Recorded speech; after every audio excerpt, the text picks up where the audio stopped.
कर्मचारियों के संगठन central zone insurance employees association द्वारा 11वां महाधिवेशन का आयोजन 11 से 14 दिसंबर तक इंदौर के पंजाब अरोड़वंशी धर्मशाला में प्रारंभ हुआ। LIC बीमा के प्रतिनिधि द्वारा बताया गया कि 3 वर्ष के अंतराल से होने वाले इस महाधिवेशन में मध्य प्रदेश एवं छत्तीसगढ़ के 1000 से अधिक प्रतिनिधि शामिल हुए। महाधिवेशन के प्रथम दिन LIC कर्मचारियों द्वारा रैली निकाली गई एवं दोपहर 3 बजे के बाद सम्मेलन का उद्घाटन सत्र प्रारंभ किया। महाधिवेशन में LIC में IPO आने के बाद चुनौतियों का सामना करने, LIC को सार्वजनिक उद्योग में बचाए रखने, बीमा प्रीमियम पर से GST समाप्त करने, LIC अभिकर्ताओं के चुनौतियों का मुकाबला करना, श्रम संहिताओं को वापस लेने, मेहनत कश वर्ग की एकता कायम रखने आदि मुद्दों पर चर्चा कर आगामी संघर्ष की रूपरेखा तय की जाएगी।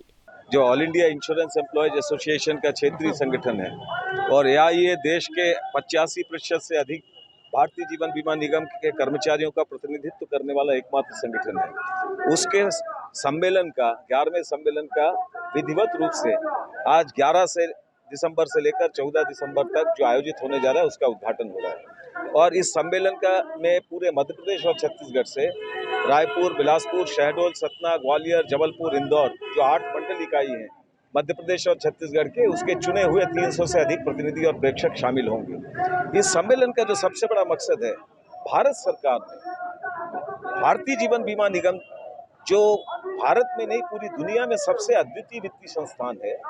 जिसका निर्माण करने के लिए भारत सरकार ने केवल 5 करोड़ रुपए की प्रारंभिक पूंजी लगाई और उस 5 करोड़ की प्रारंभिक पूंजी पर भारतीय जीवन बीमा निगम ने 42 लाख करोड़ रुपए से अधिक परिसंपत्ति का निर्माण किया। देश में सड़क हो, बिजली हो, परिवहन हो, कोई ऐसा क्षेत्र नहीं है जिसमें LIC का पैसा नहीं लगा।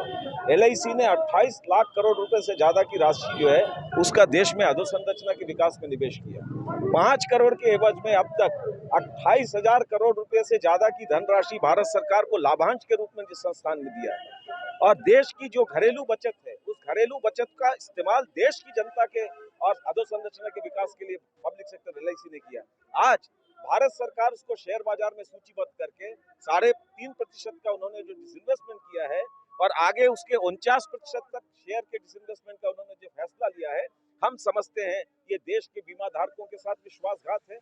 देश की आर्थिक राजनीतिक स्वतंत्रता की बलि चढ़ाने का कदम है और पूरे देश में रक्षा से लेकर कोयला, BSNL, दूरसंचार, सारे सार्वजनिक क्षेत्र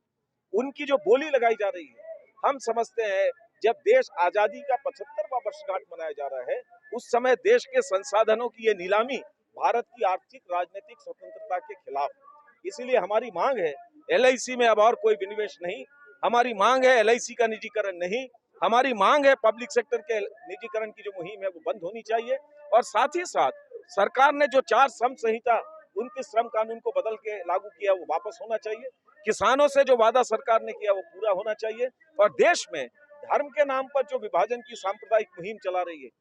चलाई जा रही है वो देश की एकता के लिए घातक है। हम उसके खिलाफ भी देश की जनता के बीच संघर्ष और अभियान चला रहे हैं।